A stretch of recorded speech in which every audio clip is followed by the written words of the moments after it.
नमस्कार, देश न्यूज में आपका स्वागत है। मैं हूं आपके साथ सूरज पाठक और आज हम बात कर रहे हैं अपने खास कार्यक्रम डिबेट में कि बैलेट पर बवाल।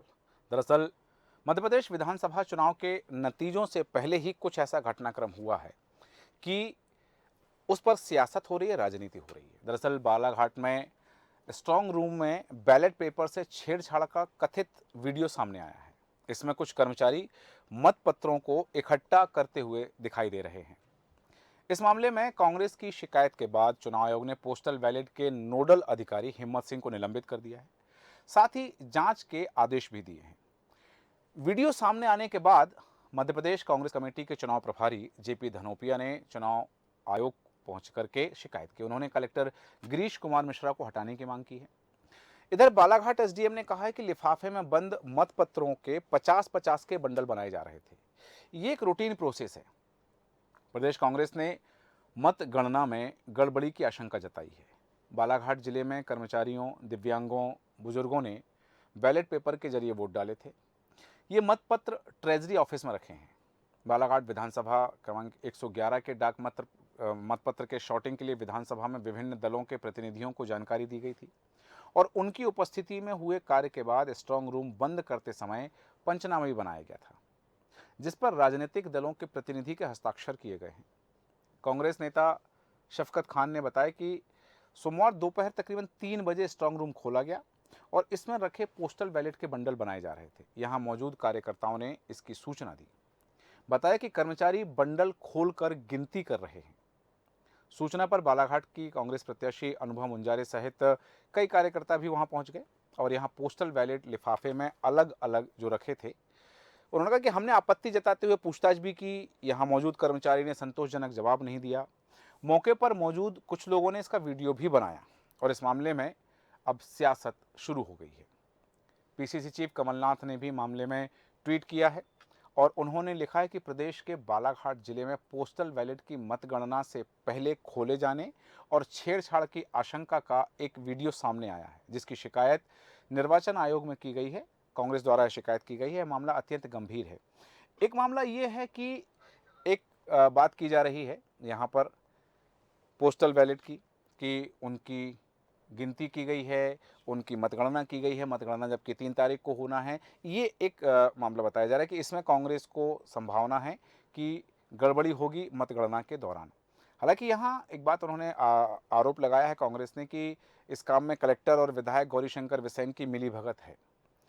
अब ये कितना सच है, इसकी जांच की बात कही गई है कि जांच, हालांकि सीसीटीवी फुटेज लगे हुए हैं। मांग की जा रही कांग्रेस की तरफ से कि इसकी जो है तत्काल जांच होनी चाहिए और कार्रवाई की जानी चाहिए। हालांकि मुख्य निर्वाचन पदाधिकारी अनुपम राजन का कहना है कि बालाघाट में कोषालय में डाक मतपत्रों को लेकर जो वीडियो सामने आया, उस मामले में पूरी रिपोर्ट जांच की जाएगी और चुनाव आयोग को भेज दी गई है। एक दूसरा मामला खंडवा का भी है कि जहां पर एसपी के द्वारा पुलिसकर्मियों की वोटिंग कराई गई है, मतदान कराया गया है। उस मामले को लेकर भी अब सियासत शुरू हो गई है और मतगणना से पहले इस तरह की जो बातें सामने आ रही हैं, जो वीडियो सामने आ रहे हैं, उनको लेकर सियासत हो रही है कि क्या वास्तव में ये जो मतगणना की जा रही है, मतगणना से पहले की मतगणना है, ये कितना सच है, और जो अधिकारी कह रहे हैं कि उनको 50-50 के बंडल में रखना था, वो कितना सच है। इसको लेकर के किस दल का क्या अभिप्राय है, कौन क्या सफाई दे रहा है, कौन क्या आरोप लगा रहा है, इस पर हम करेंगे चर्चा। चर्चा में खास मेहमान हमारे साथ हैं भारतीय जनता पार्टी की नेत्री गुंजन चौकसे जी। गुंजन जी, देश न्यूज में आपका बहुत स्वागत है।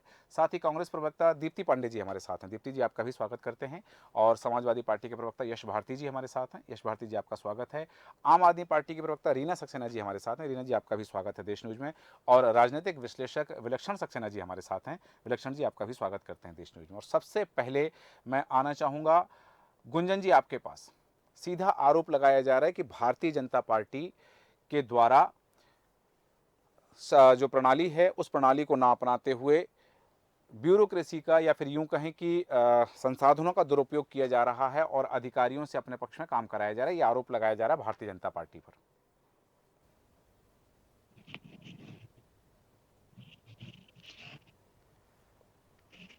गुंजन जी, आपकी आवाज़ हम तक नहीं पहुंच पा रही है। क्या आपके सिस्टम में देखिए ऑडियो का जो स्विच है म्यूट है क्या वह? जी बोलिए। आप लोग को जी जी, सब सर्वप्रथम सभी को मेरा प्रणाम। जी सूरज जी, इसे आरोप और प्रत्यारोप तो ये है ही है, पर जी इसको मैं एक दूसरी शब्दावली देना चाहूँगी। जी ये भय है, ये डर है। ये हार का जो डर है कांग्रेस का, जी जो अब कांग्रेस समझ चुकी है कि 3 दिसंबर को जनता फैसला जो करने वाली है, लेकिन हम्म कोई तो मुद्दा चाहिए ना कांग्रेस को उठाने का। हम्म अपनी हार को इस तरीके से वो कबूलेंगे, इसलिए उन्हें एक मुद्दा चाहिए और इसे मुद्दा बना रहे हैं, जिसका आधार है, मैं आपको बताना चाह रही हूँ। जी कैसे इन्होंने झूठ और फरेब की दुकान पहले खोली थी। हम्म अब जब 17 तारीख को जनता ने पूर्ण बहुमत से सरकार बनाने का फैसला किया है जी और भारतीय जनता पार्टी को अपना प्यार और आशीर्वाद दे दिया, तो अभी एक नया मुद्दा लेकर आ गए हैं हम्म और उसको मैं आपको साबित कर दूंगी कि कैसे मुद्दा है। हम्म पहले आपने मुझे बताया, आप ही ने दर्शकों को बताया कि शफकत खान जी ने आके ये शिकायत दर्ज की जी कि वहां पर बालाघाट में इस तरीके की बिना किसी की सूचना के पोस्टल बैलेट के साथ छेड़खानी हुई है। हाँ शफकत खान जी का ही मैं आपको वीडियो बता दूं, जी जहां वो कबूल रहे हैं कि हम्म नहीं ऐसा कुछ नहीं हुआ है, मैं हम्म संतुष्ट हूं कार्रवाई से। हम्म मैं दर्शकों को भी दिखाना चाहूंगी, हम्म ये शफकत खान जी का वीडियो है जी जहां वो कह रहे हैं कि हम संतुष्ट हैं और हम्म सिर्फ कुछ इस तरीके की एक शायद कुछ भूल हो गई थी या शायद कुछ समझ नहीं आ पाया, इसलिए हमने ये शिकायत कर दी, हम्म लेकिन ऐसा कुछ नहीं हुआ है। ठीक वहां पे सब बहुत अच्छे से हुआ है, हम्म वहां कोई दिक्कत नहीं हुई। और वहां पे एसपी साहब का भी हमने सुना, हमने हाँ एसडीएम साहब को सुना, जी वहां पे कोई भी गड़बड़ी नहीं हुई है। ये ठीक है सिर्फ और सिर्फ आरोप प्रत्यारोप का जो काम कांग्रेस करती आ रही है उसी का एक नतीजा है, ठीक बल्कि उल्टा है। भारतीय जनता पार्टी कार्रवाई करेगी इनके ऊपर ठीक और उनको मुकदमा दायर करेगी, वो सामने आए, माफी मांगे, वो जनता से माफी मांगे, वो जी अधिकारियों से माफी मांगे, जी वो इलेक्शन कमीशन से माफी मांगे। एक जी ऐसी अथॉरिटी के ऊपर वो लाछन लगा रहे हैं, इस तरीके का कृत्य कर रहे हैं जनता को भ्रमित करने के लिए और अपनी हार को छुपाने के लिए। ठीक है मैं गुंजन दूसरा जी तत्व भी दिखाना चाहूंगी जी सूरज जी, जी एक चिट्ठी हाथ आई है, जो हाँ चिट्ठी में साफ साफ दिख रहा है हाँ कि ये सबकी परमिशन से हुआ था। हाँ वहां पे कांग्रेस के प्रतिनिधि मौजूद थे, उनके सिग्नेचर थे, हाँ 7 प्रतिनिधियों के सिग्नेचर है उस चिट्ठी पे। जी वो ये झूठे दस्तावेज नहीं हो सकते, ये वीडियो झूठा नहीं हो सकता। इनका अपना संगठन मंत्री कबूल रहा है कि हाँ ये गलती हो गई थी और ठीक अब है हमें कोई दिक्कत ठीक नहीं है है गुंजन जी इससे। वापस आता तो हूँ उल्टा अब ठीक हम इन पे लाछन जो ये लगाने की जी आदत है, अब जी जनता देख रही है, जनता समझ रही है, ये अपनी हार को अब स्वीकारे चलिए और ठीक है इस तरीके के गलत मुद्दे ना उठाए। ठीक है गुंजन जी वापस आता हूँ दीप्ति पांडे जी आपके पास आना चाहूंगा जिस तरह से चौकसी जी ने जो बात कही है कि ये तो उन्होंने तो सारी चीज़ों को नकार दिया है और उसमें कांग्रेस के लोगों की सहमति है कि हाँ वहाँ उन्होंने स्वीकार किया कि वहाँ कोई गड़बड़ी नहीं। तो ये तो सांप निकलने के बाद लकीर पीटने जैसी कहावत हो गई फिर। सबसे पहले तो मुझे बड़ी हंसी आती है देश की विडंबना पे, मध्य प्रदेश के लोगों पर। जी ये हमेशा एक बात कहते हैं कि हार। हाँ अरे जन आदेश कांग्रेस के पक्ष में था, हम्म डर और बौखलाहट आप में है, क्योंकि छल से लूट फरोख्त करके लोगों को लालच देके कुछ जयचंदों के कारण सरकार आपने गिराई। तो हाँ मेरी बहन से मेरा ये निवेदन है कि जी ये जानकारी दुरुस्त कर ले, प्रवक्ता है बीजेपी की, जी पर ये ना भूल जाए कि आपने सत्ता कैसे हासिल की। जनादेश कांग्रेस के पक्ष में था और हम उसका सम्मान करते हैं। ठीक रही बात, दूसरी बात, आप, हम और ये पूरा देश और प्रदेश देख रहा है, एक निर्वाचन की प्रक्रिया होती है, हाँ निर्वाचन आयोग के कुछ नियम होते हैं। जब 3 तारीख को सबके सामने गणना होनी थी, तो 27 तारीख को गुरु नानक जयंती के पावन पर्व पर जब सभी जगह अवकाश होता है, तब ये स्ट्रांग रूम खोलने की बिना जानकारी के हमें आवश्यकता क्यों पड़ी। दूसरी बात, ये जो वीडियो वायरल हो रहे हैं, ये जागरूक लोगों के द्वारा हो रहे हैं, जी जो लोकतंत्र की हत्या को और पल पल लोकतंत्र के गले को घोंटने पर अपने आप को कष्ट में देखते हैं। ये देश को सुरक्षित करने के लिए वो जागरूक लोग हैं जो ये चीजें पहुंचाते हैं। मैं अपनी बहन से ये पूछना चाहूंगी, आपसे पूछना चाहूंगी कि अगर वहां कुछ हुआ नहीं, हाँ तो फिर सस्पेंड किसको किया गया और क्यों किया गया? ये प्रश्न का उत्तर कौन देगा? बिल्कुल कलेक्टर साहब ये जवाब दें कि सस्पेंड किसको किया और क्यों किया, जी अगर वहां कुछ हुआ ही नहीं। हाँ हम बार बार ये कह के कि कांग्रेस हार, कांग्रेस को कोई डर नहीं है हार का, क्योंकि जनता जनादेश कांग्रेस के साथ था, कांग्रेस के साथ है, आगे कांग्रेस के साथ रहेगा। हमें कोई डर नहीं। डरे वो, एक मिनट, लेट मी कंप्लीटेड। डरे वो जो झूठ फरेब आतंक भ्रष्टाचार और तानाशाही से हाँ। सरकार हथियाना सीखते हैं। लोगों के दिलों पे राज झूठ से अब नहीं होगा। ये जनता जी जाग चुकी है। आ रहा हूँ गुंजन जी आपके पास। जी गुंजन जी वापस आऊंगा, और मेहमान है, पहले एक बार उनसे वक्तव्य ले लूं। यश भारती जी आपके पास आना चाहूंगा। जो बात कही जा रही है कि रूटीन प्रक्रिया है, 50-50 के बंडल, आपने और भी पहले के बहुत सारे चुनाव देखे हैं, चुनाव की प्रक्रिया देखी है। यदि ये सब कुछ सही था तो निलंबन की कार्रवाई, जो अभी बात कही है दीप्ति पांडे जी ने, निलंबन की कार्रवाई क्यों फिर, यदि सब कुछ सही था कि हाँ ये रूटीन की प्रक्रिया है, 50-50 के बंडल बनाए जा रहे थे और वहां सारे दलों के पदाधिकारी मौजूद थे या उनके जो सदस्य होते हैं वो वहां उपस्थित थे, उनके सामने बाद में ताला लगाया गया और वहां लॉक किया गया और पंचनामा बनाया गया, तो फिर ये प्रक्रिया क्यों? सूरज भाई जी। मुझे बड़ी हंसी आती है इस बात पे कि एक तरफ कहा जाता है कि हमारे यहाँ ये स्वतंत्र एजेंसीज हैं जो काम करती हैं, और एक तरफ कोई गलती हो जाती है तो भारतीय जनता पार्टी उनके बचाव में उतर आती है। जैसे अगर ये कोई प्रक्रिया है, मत पत्र गिने जाने हैं, डाक मत पत्र गिने जाने हैं, कल कोई ईवीएम को लेके कोई बात आती है, चुनावी प्रक्रिया जितनी भी गुजरी है, क्यों भारतीय जनता पार्टी उस बात के साथ में नहीं खड़ी होती? क्यों इनकी तरफ से किसी नेता का ये वक्तव्य नहीं आता कि अगर कोई गलती हुई है तो उसकी ठीक तरीके से जांच हो, जो दोषी हो उस पर कार्रवाई हो? ये खुद ही चुनाव आयोग जैसे घोषणा क्यों करने लगते हैं, उनके प्रवक्ता क्यों बन जाते हैं? ये उन्हीं की भाषा बोलने लगते हैं कि जैसे सारा चुनाव तो इन्होंने ही लड़ा है, प्रक्रिया का हिस्सा है ये। तो जब ये इस तरीके की वक्तावली करते हैं, बातचीत करते हैं, न्यायाधीश बन जाते हैं, तो सवाल उठता है इन गड़बड़ियों में, इन सारी दिक्कतों में हिस्सेदार कहीं ना कहीं भारतीय जनता पार्टी के लोग हैं। ठीक। अब सवाल उठता है कि मैंने वोट दिया है, मेरा डाक मत पत्र है वहां पे, तो मेरा वोट किसी को भी जा सकता है। बीजेपी को भी जा सकता है, कांग्रेस को भी जा सकता है, सपा बसपा जितने लोग वहां प्रत्याशी के रूप में लड़े हैं उनको सबको जा सकता है। तो अगर वो गड़बड़ी हो रही तो वो मेरा वोट लुट गया, उस लूट का जिम्मेदार कौन है ये तय होगा या नहीं होगा? चुनाव आयोग खुद बोल रहा है टाइमिंग की गड़बड़ी है, तहसीलदार को सस्पेंड किया गया है, लेकिन यहाँ बैठी हुई भारतीय जनता पार्टी की बहन है, वो कह रही है वो तो कोई गलती ही नहीं हुई। जी आ रहा हूं गुंजन जी आपके तो फिर ऐसे लोगों को टर्मिनेट कर देना चाहिए जो तहसीलदार को गलत तरीके से सस्पेंड करते हैं, या तहसीलदार को टर्मिनेट कर देना। सस्पेंड वाला तो काम ही नहीं होना चाहिए। मेरा वोट लुटा है, देश का सबसे बड़ा उत्सव है, महोत्सव है, करोड़ों अरबों रुपए खर्च होते हैं, बोला जाता है वोट दीजिए और वोट ही लुट जा रहा है। और हमारे भारतीय जनता पार्टी के साथी उनका साथ देते हैं, यहाँ लुट रहा है, लुटने दीजिए। आप कौन होते हैं? आप हार रहे हो इसीलिए डर रहे हो। और देखिए ईवीएम पे सवाल उठाने वाले लोग, जिन्होंने देश के अंदर सबसे ज्यादा ईवीएम पे सवाल उठाए हों, किताबें छापी हों, विमोचन किया हो, ईवीएम की एक मशीन लेके चले हों, इलेक्ट्रॉनिक एक्सपर्ट्स लेकर के सड़क पे गए हों और बताते हो कि ईवीएम कैसे हैक हो सकती है। आज अगर विपक्षी पार्टी अगर ईवीएम पे सवाल उठे तो वो हार रहे, इसीलिए सवाल उठा रहे हैं। तो ये क्या कर रहे थे? ठीक है। तो एक दूसरा बड़ा सवाल ये है, ईवीएम आई कांग्रेस पार्टी की सरकार में रहते हुए, निष्पक्षता की बात की गई, ठीक है। उससे आगे बड़े वीवीपीएट आया, वीवीपीएट आया भारतीय जनता पार्टी के सत्ता में रहते हुए। ना कांग्रेस पार्टी ईवीएम पे भरोसा कर रही है, ना भारतीय जनता पार्टी वीवीपीएट पे भरोसा कर रही है।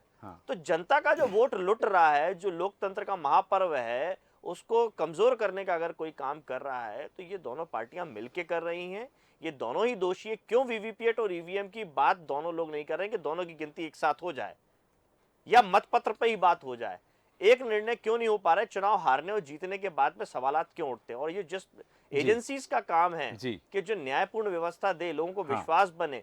विपक्षी पार्टियों ने इतनी सारी शिकायतें करी, किसी पे कार्रवाई नहीं करी चुनाव आयोग ने। लेकिन भारतीय जनता पार्टी के मंत्री हैं अरविंद भदौरिया जी, उन्होंने कहा कि साहब इस एरिया में गड़बड़ी हुई है, दोबारा चुनाव हो जाता है। तो ये विपक्ष की पार्टियों की जब सुनवाई चुनाव आयोग नहीं कर रहा है तो सवाल तो उठेगा। ठीक है, सवाल उठेंगे, क्योंकि निष्पक्षता पर सवाल उठेंगे, आयोग की निष्पक्षता पर, क्योंकि वह स्वायत्त संस्था है। अब ये बात अभी से यहाँ आने लगी और जैसा कि बात कहा, हालांकि आपके पास आऊंगा गुंजन जी, बहुत कम शब्दों में अपनी बात रखें क्योंकि और मेहमान है उनके पास भी जाना चाहूंगा। तो गुंजन जी आप 2 बार इशारा कर चुके कुछ कहने के, अपनी बात रखिए जल्दी, फिर मैं वापस आता हूँ और मेहमानों के पास। देखिए सूरज जी, मेरी बात सिर्फ इतनी है कि अगर गड़बड़ी है तो उसका निष्पक्ष जांच होती है। इलेक्शन कमीशन पे हमें पूरा भरोसा है। तो इस भरोसे के साथ ही ये लोकतंत्र के चुनाव लड़े गए हैं। और अगर कहीं गलती है तो जैसे कि अभी हमने सुना यश जी कह रहे थे, आरोप प्रत्यारोप ये बात आप कह रही हैं, पहले तो आप न्यायाधीश बन गई थी, ये बात आप अब कह रही हैं। स्वागत है आपकी इस बात का। यश जी आप देखिए, अगर स्वागत है आपकी इस बात का, लेकिन भारतीय जनता पार्टी का आपका कोई नेता नहीं कह रहा है इस बात को। आपत्ति यही है, आपने भी तब कहा जब आपको चुनौती दी गई इस बात के लिए। आप 2 मिनट दीजिए और सुनिए।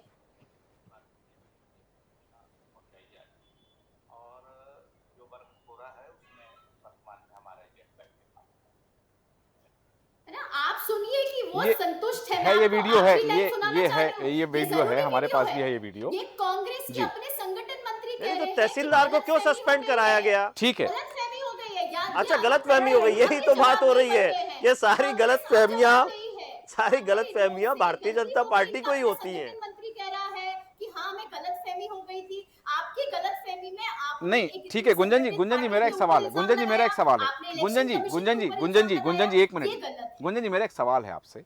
आपने कहा ठीक है वो गलतफहमी हो गई थी, सारी चीजें हो गई हैं, लेकिन यहाँ एक अधिकारी को निलंबित किया गया है, वरिष्ठ अधिकारी ने किया है, तो उस अधिकारी के साथ अन्याय हुआ जिसको निलंबित किया गया, जी कोई गड़बड़ी, तो क्या आप उस अधिकारी के पक्ष में मोर्चा निकालेंगी कि उसका निलंबन गलत किया गया है, वरिष्ठ अधिकारी के विरुद्ध कार्रवाई की जाए, ऐसा आप कुछ करने वाली हैं?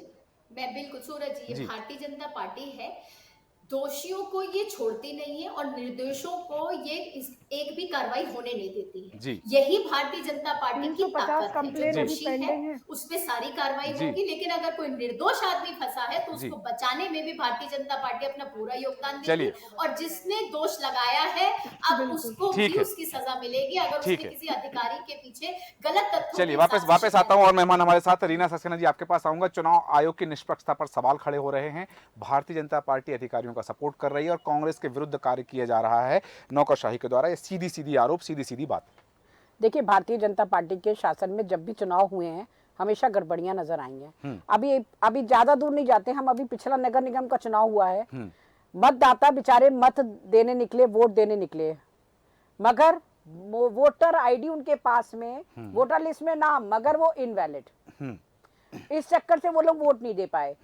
इस वार्ड का दूसरे वार्ड में वोट डालने जा रहा। ये सारी गड़बड़ियां भारतीय जनता पार्टी के शासन में क्यों होती हैं? उन्हें ऐसा क्या डर है? क्योंकि काम किया नहीं है उन्होंने। वो जानते हैं कि हमने 19 साल में मध्य प्रदेश की जनता को एक भी सुविधाएं लाके नहीं दी हैं। मध्य प्रदेश की जनता को सिर्फ हमने ठगा है, छला है और बेवकूफ बनाया है। तो इसीलिए ये पूरी राजनीति जो करते हैं, वो जब चुनाव आता है तब इनका हर साम दाम दंड भेद सब चालू हो जाता है। इनका लालच देना है तो फ्री बीज देना है तो हर चीज, और जितनी भी गड़बड़ियां होती हैं ये हमेशा उस पे पर्दा डालेंगे। क्यों भाई?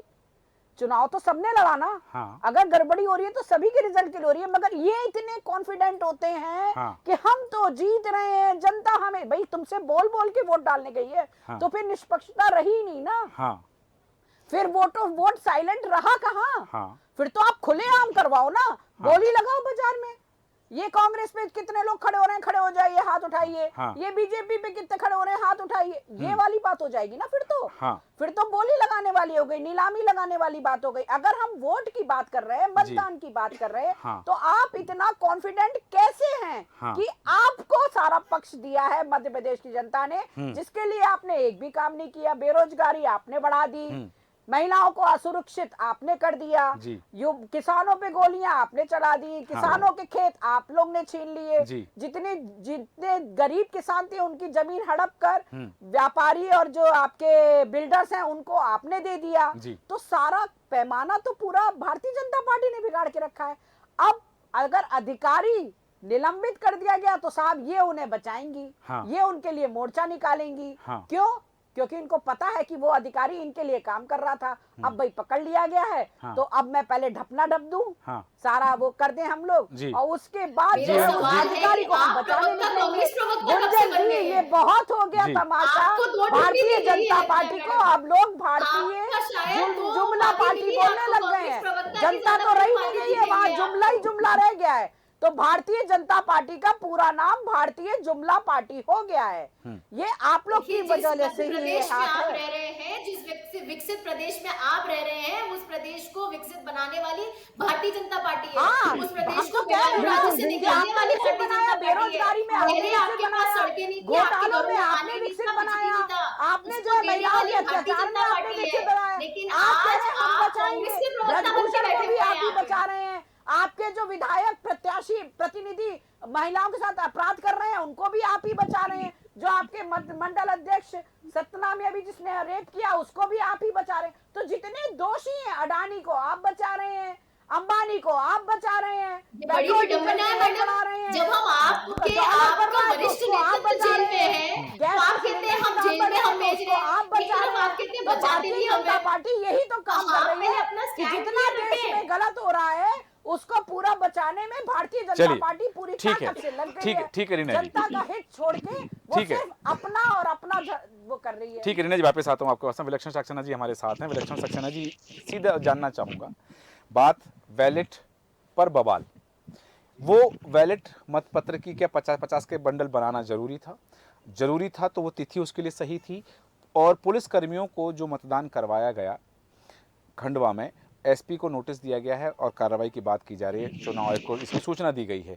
तो वो कितना उसको बताया गया कि वो नियम विरुद्ध था, वो मतदान जो कराया गया वो नियम विरुद्ध था। तो ये जो चीज़ें हैं, वरिष्ठ अधिकारी हैं, पहली बार चुनाव नहीं करवा रहे हैं, पहली बार चुनाव में नहीं है, पहली बार हमारे यहाँ लोकतंत्र लागू नहीं है, इस पहले से होता रहा, तो ये जो नियमों की प्रक्रिया है क्या अधिकारियों को नहीं पता है? क्योंकि जो मतदान केंद्र पर अधिकारी जाते हैं उनको भी प्रशिक्षण दिया जाता है कि आपको क्या करना है क्या नहीं करना है। तो ये जो वरिष्ठ अधिकारी हैं, इतने बड़े बड़े पदों पर बैठे हैं, क्या इनको नहीं पता था कि क्या करना है क्या नहीं करना है और कब नहीं करना है? तो ये जो चीज़ें सामने आई हैं, इसको लेकर के आपका मंतव्य क्या, आपकी प्रतिक्रिया क्या है? देखिए सूरज जी, सबसे पहले मैं बालाघाट की बात करूंगा, क्योंकि हमारा डिस्कशन ही वहीं से शुरू हुआ था। सी बालाघाट की जब हम बात कर रहे हैं तो मैं यहाँ पे मेरे सभी जो मित्र हैं यहाँ पे पैनलिस्ट बैठे हुए हैं और साथ ही साथ आपके माध्यम से जितनी भी जनता इसे देख रही है, एक सिंपल चीज समझ ले कि कंडक्ट ऑफ इलेक्शंस रूल 1961 में सेक्शन 73 के तहत रूल 73 के तहत पूरा का पूरा प्रोसीजर लेट डाउन है, और वो सेक्शन 70 में यही कहता है कि सर आपको सबसे पहले बैलेट इशू किया जाएगा, बैलेट का काउंटर फिल दिया जाएगा, काउंटर फिल में रजिस्टर में हो जाएगा, आपके प्रॉपर उसमें सिग्नेचर्स या थंबप्रिंट रहेंगे, और उसके बाद आपको जो है जो भी आपका बैलेट रहेगा उसका फिर प्रॉपर सेग्रीगेशन होता है। सेक्शन 73 में उसका सेग्रीगेशन होता है। तो यहाँ पर जो सेग्रीगेशन की बात आ रही है तो एज पर लॉ है, इस पर मैं बिल्कुल भी कोई क्वेश्चन नहीं उठाऊंगा। उसके बाद सेग्रीगेशन होने के बाद उसको प्रॉपरली अपनी अपनी कॉन्स्टिट्यूएंसीज में काउंटिंग के लिए डिस्पैच किया जाता है। और जब यहाँ पर सामने ऑलरेडी एग्जिस्टिंग विपक्षी कांग्रेस पार्टी के सिटी चीफ कह रहे हैं कि हम सैटिस्फाइड हैं, हमारे पोलिंग एजेंट्स वहां मौजूद थे, तो फिर ये तो बेफालतू की बात का बखेड़ा करने की जरूरत है, क्योंकि ये तो 2 सेक्शन पढ़ के ही आप प्रोसीजर समझ सकते हो। यहाँ प्रोसीजर क्लियर कट है। और यहाँ तक जहां तक कांग्रेस की बात है, खैर अलग चीज हो जाती है, और मेरी बीजेपी की मित्र भी जो यहाँ पर बैठी हैं, अगर ये कहते भी हैं सामने विपक्षी वाले लोग कि यहाँ पर कोई गलत हुआ है, पर्टिकुलर तहसीलदार को यहाँ पे सस्पेंड कर दिया गया, तो एक बात मेरी बीजेपी की प्रवक्ता भी ये जानती है, कांग्रेस की भी जानती है, समाजवादी पार्टी, आम पार्टी सब जानते हैं कि भैया खड़ा हुआ एक पॉलिटिकल व्यक्ति है, कोई एक आम काम करने वाला एक सर्विस क्लास का व्यक्ति, जो सिविल सर्विसेज का एक व्यक्ति वहां पर स्टैंडिंग है, वो तो इलेक्ट हो नहीं रहा। तो अगर उसकी तरफ से कंडक्ट कहीं गलत हुआ है तो उसका बेनिफिट उसे तो डायरेक्ट मिलेगा नहीं। वो एक पॉलिटिकल प्रेशर पे काम कर रहा है। अगर उसकी तरह कोई एक लेजिडली कोई इलेजिडली कोई एक्शन जानते हुए ना जानते हुए भी किया गया, तो यहाँ पर 2 समीकरण सिंपल समझने हैं। और जहां तक अभी तक पूरा घटनाक्रम अनफोल्ड हुआ है, यहाँ पे कांग्रेस की तरफ से भी पूरे आए हैं, स्टेटमेंट्स आए हैं, जो वीडियो वायरल हुई है, क्लियरली कहा गया है कि ये वीडियो को गलत मंतव्य से लिया गया है। मेरी कांग्रेस की प्रवक्ता को भी मैं ये चीज बताना चाहूंगा कि आप छुट्टी जैसा लॉजिक ले रहे हो। मतलब अगर आप कहना भी चाह रहे हो कि ये पर्टिकुलर एक्टिविटी गलत हुई है, तो आप छुट्टी का लॉजिक तो मत दो, क्योंकि इलेक्शन कमीशन का ये जो एक्ट होता है इसमें छुट्टी नहीं देखी जाती मैडम। ये सेक्युलरिज्म, ये एक सेक्युलर देश है, यहाँ पर रिलीजियस हॉलीडेज का इररिलेवेंसी है इलेक्शन से, क्योंकि इलेक्शन एक लोकतंत्र का सबसे बड़ा हॉलीडे है। तो आप बेहतर आर्गुमेंट्स लाएं। और जहां तक नहीं मेरी बीजेपी की प्रवक्ता की बात, ये बात आप समझ लें कि इन सिचुएशंस में जहां तक, क्योंकि खासतौर से आपकी पॉलिटिकल पार्टी को हमेशा कहा भी गया है, एक्यूजेशन किया गया कि आप डिस्ट्रिक्ट प्रणाली को, एडमिनिस्ट्रेटिव प्रणाली को अपने मंतव्य से यूज करते हैं। तभी ऐसा हुआ है कि मैं नाम नहीं लेना चाहूंगा, लेकिन एक पर्टिकुलर कलेक्टर ने क्लियर कट स्टेटमेंट दिया था कॉन्स्टिट्यूएंसी में कि भैया बीजेपी में तो बीजेपी 25 साल के लिए ही आएगी। यहाँ तो एक जनसभा में कहा था, जिसका पॉलिटिकल पार्टी से कोई लेना देना नहीं है। अगर आप ऐसे मैसेजेस पहुंचा रहे हैं तो ये चीज अलग है। तो यहाँ ये सोचे कि एक ब्यूरोक्रेसी पे किस तरह का प्रेशर डाला जा रहा है। और बात करें जहां तक खंडवा की बात, तो खंडवा की बात जब हम करते हैं तो मैं आप सब लोगों को एक सिंपल सा केस लॉ है, जो मेरे ख्याल से अगर कोई भी गूगल पे टाइप करेगा कि KM शारदा देवी केस है, जिसको अपन क्लियरली पढ़ सकते हैं। उसमें क्लियरली कहा गया है कि अगर कोई सर्टेन रीजंस की वजह से, विच इज बेसिकली यहाँ पर ये हुआ था कि डिस्ट्रिक्ट नोडल ऑफिसर को इन्फॉर्म नहीं किया गया था while the votes were being casted, तो उसके लिए हम केएम शारदा केस को पढ़ सकते हैं। हम सब पढ़ सकते हैं। ये मैं एक्चुअली यहाँ पर एक्सप्लेन भी नहीं करना चाहूंगा।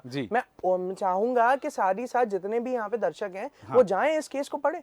यहाँ पे असल मुद्दा सबसे बड़ा यही उतर के आता है कि यहाँ दो पॉलिटिकल पार्टीज है, एक बीजेपी है जो जिसके ऊपर ऑलरेडी एक्यूजेशन लगते हैं और कई बार इंस्टेंसेस सामने आए हैं कि वो स्टेट प्रणाली को अपने मन मुताबिक यूज करते हैं। एक तरफ कमलनाथ जी हैं जो खुलेआम धमकी देते हैं कि हर उन अफसरों को जिन लोगों ने मदद करी है उनको छोड़ा नहीं जाएगा। तो कब एक बार जनता को हमारे प्रशासनिक अधिकारियों के लिए भी खड़ा होना चाहिए कि नहीं?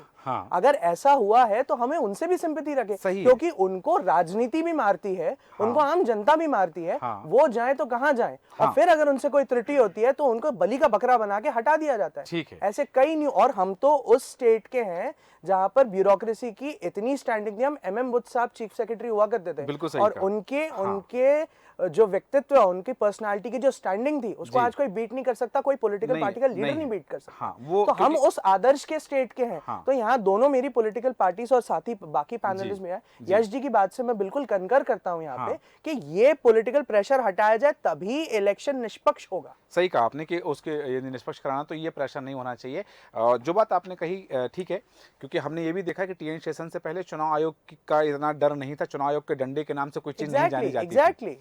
टीएन शेषन ने बताया कि चुनाव आयोग क्या है और चुनाव आयोग क्या कर सकता है, तो अधिकारियों को भी ये चीज होनी चाहिए। रीना जी अपनी बात रखें, फिर मैं आपके दीप्ति जी के पास आ रहा हूँ। आप कुछ कहना चाह रहे थे रीना जी? हाँ, मैं सक्सेना जी की बात से सहमत हूँ कि मध्य प्रदेश में भारतीय जनता पार्टी के उसमें जो इन्होंने कहा ना कि प्रेशर होता है, वो वाकई में प्रेशर है। क्योंकि उनको पता है कि अगर भारतीय जनता पार्टी आ गई तो कहीं फिर से हमारे ट्रांसफर हो जाएंगे, या हमें यहाँ से वहां कर दिया जाएगा, या हमें इस तरीके से परेशान किया जाएगा। तो प्रेशर की बदौलत ही जो है कभी कभी अधिकारी जो हैं वो गलत डिसीजन ले जाते हैं, या प्रेशर के द्वारा ही किया जाता है। ठीक है, आपने कहा कि ये प्रेशर में हो सकता है, प्रेशर के उस पे ही किया, ये प्रेशर में है। दीप्ति पांडे जी, एक बात आई है कि यहाँ अभी यदि अधिकारी प्रेशर में काम कर रहे हैं तो कांग्रेस के द्वारा भी तो प्रेशर दिया जा रहा है कि हम देखेंगे किसने किसने भारतीय जनता पार्टी के पक्ष में काम किया है, किस किस की शिकायतें आई हैं, यदि हमारी सरकार आएगी तो उन पर हम कार्रवाई करेंगे, किसी को बख्शा नहीं जाएगा। ये बात तो कांग्रेस की तरफ से भी आ रही है प्रेशर बनाने की। देखिए, दो चीजें बड़ी स्पष्ट है। राहत और लालच में जिस तरह से अंतर होता है उसी तरह से आप समझ सकते हैं कि कांग्रेस प्रेशर नहीं बना रही है। बल्कि आपको मैं दो तथ्यों बताऊंगी कि 350 शिकायतें अभी तक पेंडिंग है, सुनी नहीं गई। कई बूथों पे कितनी लड़ाई हुई, कितने लोगों ने बीजेपी का एजेंट बन के काम किया, उसकी कोई सुनवाई नहीं हुई। रही बात प्रेशर बनाने की, तो कांग्रेस और कमलनाथ जी आपको प्रेशर नहीं देते। वो ये कह रहे हैं कि अगर कई अधिकारी, कई कर्मचारी, कई एसपी और कई कलेक्टरों ने केवल बीजेपी का पट्टा डाल के काम नहीं किया, बस बाकी पूरा उनका प्रवक्ता बन के, उनका एजेंट बन के काम किया। ऐसे लोगों को ये बताना बहुत जरूरी है कि आप निष्पक्षता के साथ जनता के साथ खड़े रहे। दूसरी बात मैं आपको बताऊं, व्यक्तिगत मेरे जिले की बात करूं मैं, छतरपुर की, तो राजनगर विधानसभा में एक कांग्रेस कार्यकर्ता की निर्मम हत्या हो जाती है। उस पर बीजेपी के जो लोग हैं जो उस घटना में शामिल थे, वो सुबह सुबह फेसबुक पर वीडियो वायरल करते हैं कि ऐसी कोई घटना नहीं हुई। मुझे फेसबुक के माध्यम से पता चला। जब उसके परिजन धरना देते हैं और 3 दिन बाद उसका अंतिम संस्कार किया जाता है, तो चौथे दिन बीडी शर्मा जी आकर प्रशासन को दबाव में लेकर कांग्रेस के प्रत्याशी पर और उनके समर्थकों पर 307 का मुकदमा दर्ज करते हैं। तो ये जनता देख रही है। उसके पहले तो और लोगों पर मुकदमा दर्ज हो गया था ना, उसके पहले और लोगों पर मुकदमा दर्ज हो गया था। कह रही हूँ कि अगर बीडी शर्मा जी को ये पता था कि ये मुकदमा इन पे दर्ज होना चाहिए, तो 4-6 दिन बाद क्यों करवाया? आपने प्रशासन को इतना डरा धमका कर गलत मुकदमा दर्ज क्यों करवाया? पीड़िता की पत्नी जो रो रो के चिल्ला रही है, निर्वाचन आयोग तक उसकी चीख क्यों नहीं पहुंच रही है? उसके माँ के आंसू प्रशासन देख रहा है, पर बीजेपी के डर के मारे वो गलत करने पर मजबूर हो गया है। दीप्ति जी एक छोटी सी बात कहना चाहूंगा। आपने जिक्र किया सलमान की पत्नी के बारे में, रजिया के बारे में, तो उनका जो बयान सामने आया था रजिया का, उनका ये कहना था कि ये पॉलिटिकल मर्डर नहीं है, मेरी नौकरी को लेकर ये मर्डर हुआ है, और उन्होंने 2-3 नाम लिए थे, और उन्होंने कहा था कि जब से मेरी संविदा शिक्षक के रूप में नियुक्ति हुई है तब से उनके पति सलमान को धमकियां मिल रही थी। तो उन्होंने तो इस मामले को अलग कर दिया उनकी पत्नी के बयान ने। सूरज जी, यही है कांग्रेस का असली चेहरा कि कैसे वो अपने वोट बैंक के लिए, राजनीति के लिए किसी को भी बकरा बनाने को तैयार रहते हैं, और वो किस तरह किसी पे भी आरोप प्रत्यारोप लगाने के लिए तैयार रहते हैं। तो पॉलिटिकल ही वो लोग वहाँ बड़े हुए हैं, और अगर 6 दिन बाद ये आप जानते हैं, पूरा देश जानता है, और हमारी ये जो बहन बीच में बोल रही है ये भी जानती है, किसी की मृत्यु के ऊपर अगर किसी का परिजन चला जाता है, उसके बाद 6 दिन बाद दबाव में आकर कोई FIR कराई जाती है, तो वो कितनी निष्पक्ष होती है कि यहाँ बैठे पैनल में बैठे हमारे सारे साथी और आप स्वयं ये चीज समझ सकते हैं कि दबाव में की गई FIR और जो दिल पे बीतती है वो FIR, उसमें कितना अंतर होता है। निष्पक्षता 6 दिन बाद कहाँ चली जाती है। प्रशासन भी 24 घंटे बाद की हुई FIR को दबाव और उसको ढांकने की कोशिश समझता है, ये आप सब लोगों को पता है। ठीक है, लेकिन यहाँ एक बात है दीप्ति पांडे जी, यहाँ एक बात है, भारतीय जनता पार्टी की ओर से जो बात आई थी, दीप्ति पांडे जी, भारतीय जनता पार्टी की ओर से जब बात आई, आप इस चीज को समझिए, भारतीय जनता पार्टी, जैसा कि हमारी बहन ने कहा, जुमला पार्टी, पर उस जुमला पार्टी को झूठ भी बोल देना चाहिए। भारतीय जनता पार्टी के लोग ये भूल जाते हैं कि वो हमेशा कांग्रेस पे आ जाते हैं, पर ये भूल जाते हैं कि उनके बाप दादा कांग्रेस के बनाए स्कूलों में पढ़े हैं, कितनी शैक्षणिक संस्थाएं, कितने स्वास्थ्य संस्थाएं उनके परिजनों ने, उनके लोगों ने लाभ लिया है। जी आ रहा हूँ आपके पास। आपके बच्चे कौन से राज्य में रह रहे हैं? आपके बच्चे कहाँ पढ़ रहे हैं? फिर तो मेरा सवाल ये हो जाएगा, आप बाप-दादा पे जाते हैं तो आप आज की पीढ़ी की बात करें, जबकि ये एक व्यक्ति अपनी शहादत में नहीं जोड़ सकते।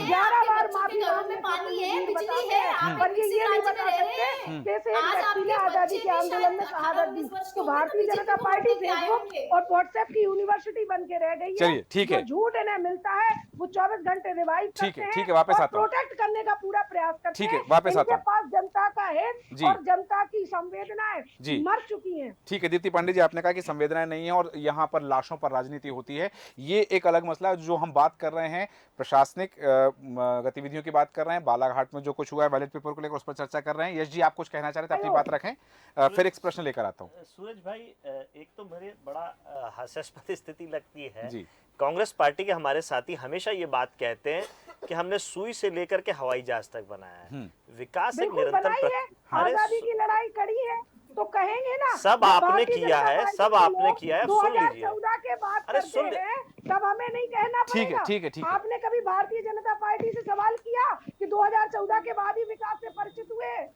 इनको ये सवाल अभी आपसे ठीक कर रहे, मैं तो आपकी बात बढ़ा रहा हूँ। ठीक है अभी तो मैंने शुरू भी नहीं किया था और आपको दिक्कत हो गई, मतलब आप अपनी बात पे कहीं ना कहीं प्रश्न चिन्ह रखती हैं।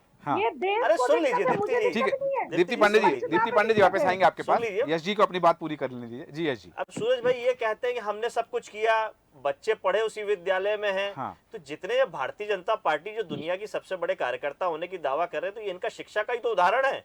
कैसे होनहार बच्चे पैदा किए, जो पढ़ाए इन्होंने, शिक्षा अच्छी दी होती तो कम से कम ये व्हाट्सएप यूनिवर्सिटी खोल करके झूठ तो नहीं फैला रहे होते, अच्छे विद्यालय खोलते हैं। अब अच्छी अभी जो सरकारें जहाँ बनी है इनकी, कर्नाटक, हिमाचल में, वहाँ बेहतर उदाहरण दें। तो ये सब उदाहरण देना बंद करें। आप वादा करते हैं, जनता वोट देती है, आपको विकास करना पड़ेगा, नहीं तो जनता दोबारा नहीं चुनेगी। ये बातें बार बार कह करके जनता को शर्मिंदा मत करें। जिस वोट के लिए हम बात कर रहे हैं, ये वोट का अपमान करने का काम भारतीय जनता पार्टी और कांग्रेस पार्टी इस तरह की बातें करके। दीप्ति जी सुनना सीखिए, पहले सुनना सीखिए। आजादी केवल कांग्रेस पार्टी ने नहीं दिलाई है, आजादी में बहुत सारे लोग थे और कांग्रेस पार्टी 2014 के बाद ही विकास से परिचित हुआ क्या देश? क्या मोदी जी ने ही देश को विकास की गति दी? नहीं, आपसे परिचय हुआ, आपसे परिचय हुआ। मेरे समय में मुझे बोलने दीजिए, आपसे परिचित हुआ, आप ही ने सब कुछ किया है। इसीलिए आपसे निकले हुए लोग अलग अलग पार्टी बनाते गए। आज कांग्रेस पार्टी का दफ्तर नहीं है उत्तर प्रदेश विधानसभा में, केबिन हो गया है आपका, कार्यालय से केबिन में आ गए आप। ये आपकी उन्नति, ये आपकी तरक्की है। 29 में से 28 सीटें लोकसभा की आप मध्य प्रदेश में सरकार होने के बाद हारते हैं। ये आपकी उन्नति और तरक्की। आप सुनना सीखिए, आलोचना नहीं है, आपकी हकीकत है, उसको मानिए, स्वीकारिए, गलती को स्वीकार कीजिए, खत्म कीजिए उस बात को, खत्म कीजिए जो बात है उसको चलने दीजिए। विषय को आप डाइवर्ट करते हैं, आप एक नया विषय लेके आए थे, उस पर मैंने सुधार की बात करी। सुधार करेंगे, जनता आपको स्वीकार करेगी, नहीं तो ऐसे निरंतर बात करते रहिए, आप वापस केबिन में आके सुकड़ जाएंगे। ठीक है सूरज भाई। जी। दूसरी बात जो हमारी अधिकारियों को लेकर के चल रही है, आप अपनी स्थिति पे भी तो बात करिए। दीप्ति जी आपके हिसाब से नहीं करेंगे ना, मुझे मेरी बात करनी है, मैं वापस आता हूं आपको अपनी बात करनी थी, आपके हिसाब से कीजिए। दीप्ति जी आपके हिसाब से नहीं करेंगे ना, आप चाहो कि ये शब्द बोलिए तो मैं वही बोलूंगा, तो नहीं हो पाएगा ना। दीप्ति जी मुझे मेरी बात बोलनी पड़ेगी। मध्य प्रदेश में सपा के केबिन भी नहीं है, चलिए आपको भी सुनना पड़ेगा। चलिए सुन रहे हैं ना, ठीक है। सबसे पहले सहयोग आपको किया, तब जाके आपको गवर्नर ने बुलाया कमलनाथ जी को मुख्यमंत्री। दीप्ति जी वापस आता हूं आपके पास। सुनना पड़ेगा आपको। दीप्ति जी वापस अगर आप हमारी बात करते हैं तो सुनना पड़ेगा आपको।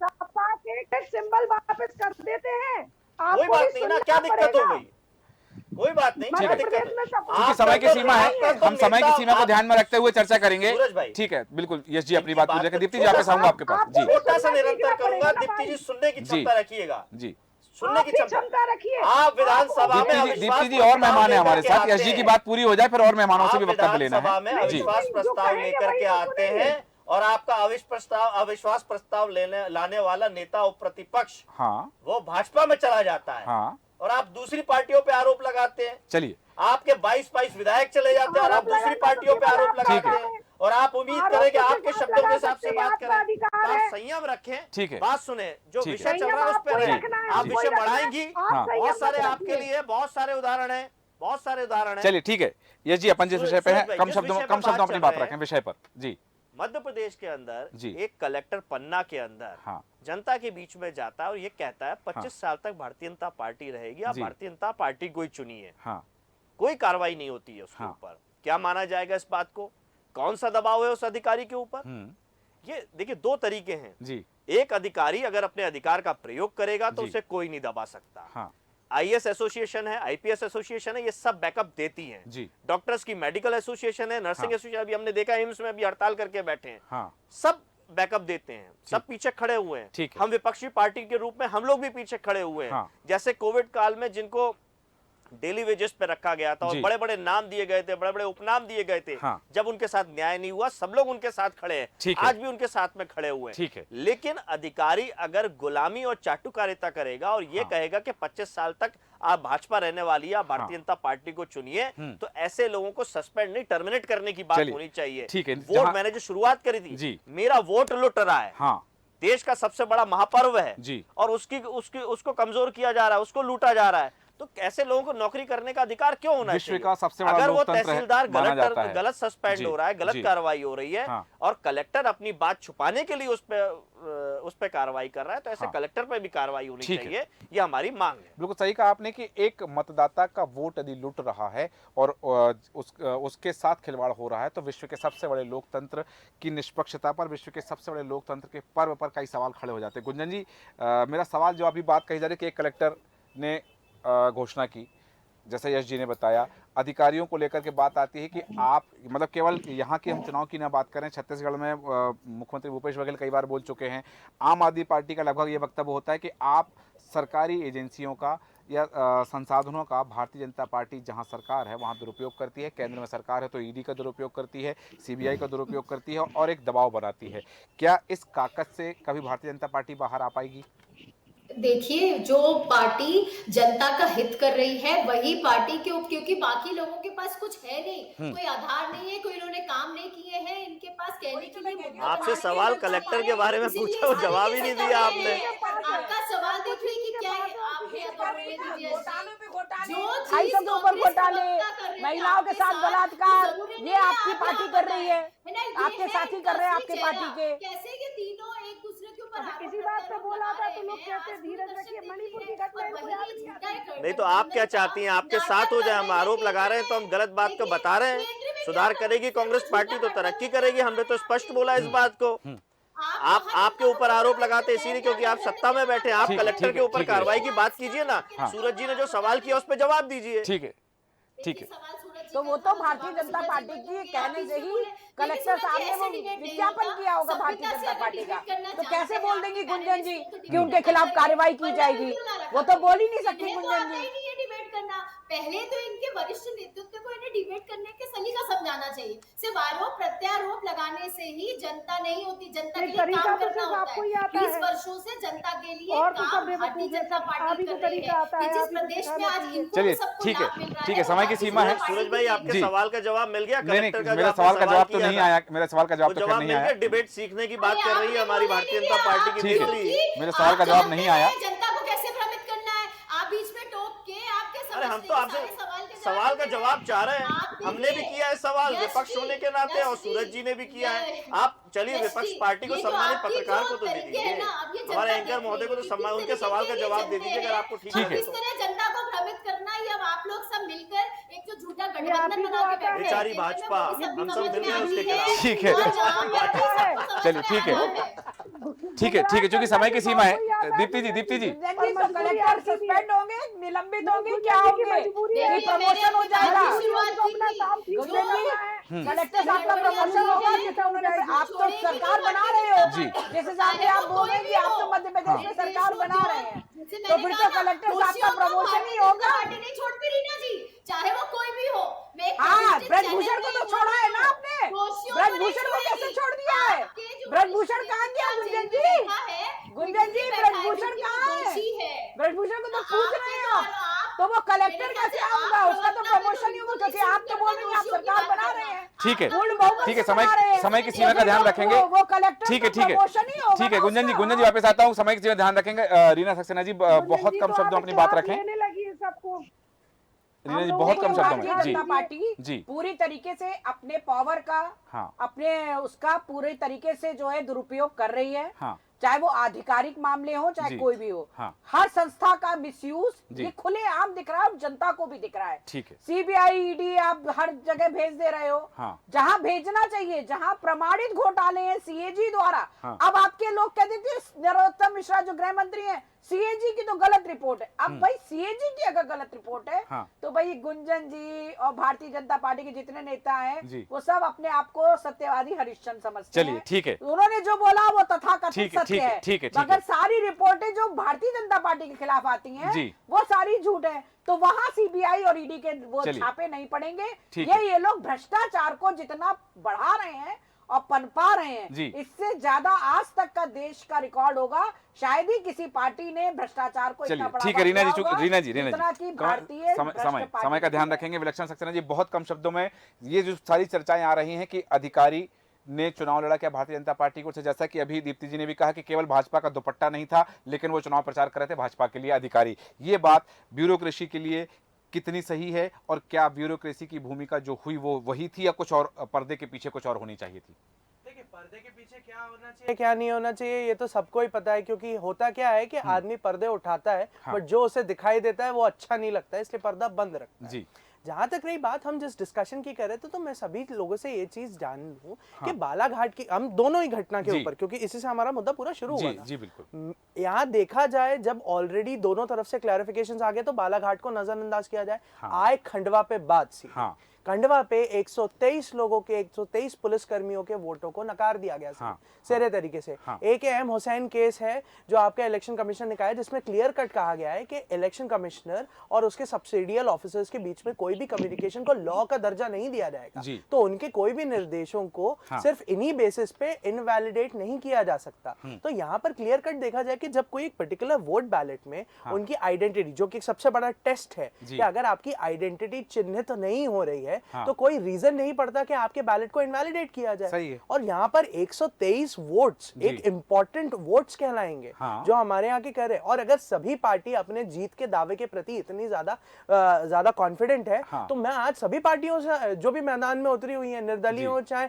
कांग्रेस हो चाहे बीजेपी हो चाहे सपा हो चाहे आम आदमी पार्टी हो, आप चारों आए और लोकतंत्र का सबसे बड़ा उदाहरण पेश करें और चारों जाके कहें कि ये 123 पे फिर से पोलिंग रीपोलिंग की जाए, तब तो जाके माना जाएगा कि आप चारों और बाकी अन्य जो भी लोग हैं एक लोकतंत्र का एक सीधा साझा सच्चा पर्व मना रहे, एक एग्जाम्पल सेट कर रहे हैं। क्योंकि अगर ये नहीं कर सकते हैं तो आप लोकतंत्र में कंट्रीब्यूशन जरा नहीं कर रहे, एक डिबेट डिस्कशन का ही कंट्रीब्यूशन रह जाएगा। और यहाँ तक अकेली यही बात नहीं है, हम कई बार देखते आए कि पुराने चुनावों में भी यहाँ पर कई बार वोटिंग बैलेट से रिलेटेड इनवैलिडेशंस होते हैं। अभी रीवा की भी घटना है, 1300 पुलिस कर्मियों को भी यही झेलना पड़ा। तो अगर आइए एक मैच्योर एग्जाम्पल हम सब सेट करें, आए सभी पार्टी साथ में और सिर्फ इतना कहें, ज्यादा डिमांड नहीं है, जो एक प्रोसीजर्स फॉलो हुए हैं, जो रिपोर्ट दायर करी गई है, उस रिपोर्ट पे पूरा डिस्कशन हो और बोला जाए सभी पार्टियों द्वारा कि इन 123 लोगों को जिनका मत है इसको फिर से रिपोल किया जाए। ठीक है, बिल्कुल, चूंकि समय हो चुका है। यश जी कुछ कहना चाह रहे हैं, क्योंकि 30 सेकंड में अपनी बात रखें। यश जी, समय की सीमा हो चुकी है। क्योंकि देखिए, राजनीतिक विश्लेषक जी ने जो कहा कि हम सब साथ में हैं, अगर विपक्षी पार्टी कोई भी हो कोई आपत्ति दर्ज करा रही तो हम स्वतः ही सब साथ में होते हैं। आज हम बात चर्चा कर रहे हैं बालाघाट को लेकर के, हम चर्चा कर रहे हैं खंडवा को लेकर के, यहाँ इस पैनल में बैठ के हम चर्चा कर सकते हैं तो चर्चा कर रहे हैं। जहाँ चुनाव आयोग के पास जाना होगा हम चुनाव आयोग के पास जाते हैं, जहाँ हमें अपने स्टेटमेंट जारी करने होगा प्रिंट मीडिया के लिए हम स्टेटमेंट जारी करते हैं। तो जिसकी जहाँ जो भूमिका है, जब धरने की जरूरत पड़ेगी धरना भी देंगे, लेकिन अभी सवाल उठाने की जरूरत है भारतीय जनता पार्टी से और चुनाव आयोग से कि निष्पक्ष चुनाव के साथ में चुनाव आयोग और भारतीय जनता पार्टी क्यों नहीं। चलिए, अगर 60 से ज्यादा शिकायतें पेंडिंग है विपक्षीय पार्टी की और एक शिकायत भारतीय जनता पार्टी करती है तो आप रिपोल करा देते हैं भिंड की अटेल विधानसभा में, तो ये प्रश्न चिन्ह लगेगा। चलिए, सवाल खड़े हो रहे हैं, बिल्कुल सही कहा आपने कि प्रश्न चिन्ह लगेंगे और सवाल खड़े होंगे। लेकिन यहाँ बहुत सारी चीजें हैं बालाघाट के प्रकरण को लेकर के, और जो उदाहरण दिए हैं विलक्षण जी ने कि उन उदाहरणों के साथ में भी वो सारी चीजें स्पष्ट हो सकती हैं। और यहाँ अब सीधे सीधे सवाल खड़े हो रहे हैं। जो बात आ रही कि इतनी आश्वस्त भारतीय जनता पार्टी क्यों है, उनकी आश्वस्तता पर भी सवाल खड़े हो रहे हैं। बिंदु और जिन पर हम चर्चा कर सकते हैं, पर समय अनुमति नहीं देता, इसलिए गुंजन चौकसे जी, दीप्ति पांडे जी, यश भारती जी, रीना सक्सेना जी, विलक्षण सक्सेना जी, आप सभी का बहुत बहुत धन्यवाद चर्चा में शामिल होने के लिए। और बात हो रही है बैलेट पर बवाल की, कि अब बैलेट पर बवाल है, और ये बवाल क्यों है, इस बवाल का क्या अंत होने वाला है, क्या इस बात को लेकर के ये चीजें सामने आएंगी कि क्या परिणाम प्रभावित होंगे, या फिर जो बातें कही जा रही हैं कि भारतीय जनता पार्टी जो कह रही है कि वहां कुछ गलत नहीं हुआ तो गलत नहीं हुआ, तो फिर कार्रवाई क्यों, और जिस पर कार्रवाई हुई उसकी क्या गलती थी, जिसने कार्रवाई की है उसने क्या सोच कर, यदि कुछ गलत नहीं है तो फिर ये कार्रवाई क्यों हुई है। सवाल बहुत हैं। देखना होगा कि चुनाव परिणाम के पश्चात, चुनाव परिणाम के बाद इन सब चीज़ों पर किस किस तरह की प्रतिक्रियाएं सामने आती हैं। ये देखना दिलचस्प होगा कि वास्तव में निष्पक्षता के जो सवाल खड़े हो रहे हैं, चुनाव आयोग की निष्पक्षता पर या एजेंसियों की निष्पक्षता पर जो सवाल खड़े हो रहे हैं, वो कितने सार्थक हैं या वो सिर्फ और सिर्फ सियासी स्टंट है, ये देखना दिलचस्प होगा। हमारे आज के खास कार्यक्रम में इतना ही। आप बन रहे हैं देश न्यूज के साथ। नमस्कार।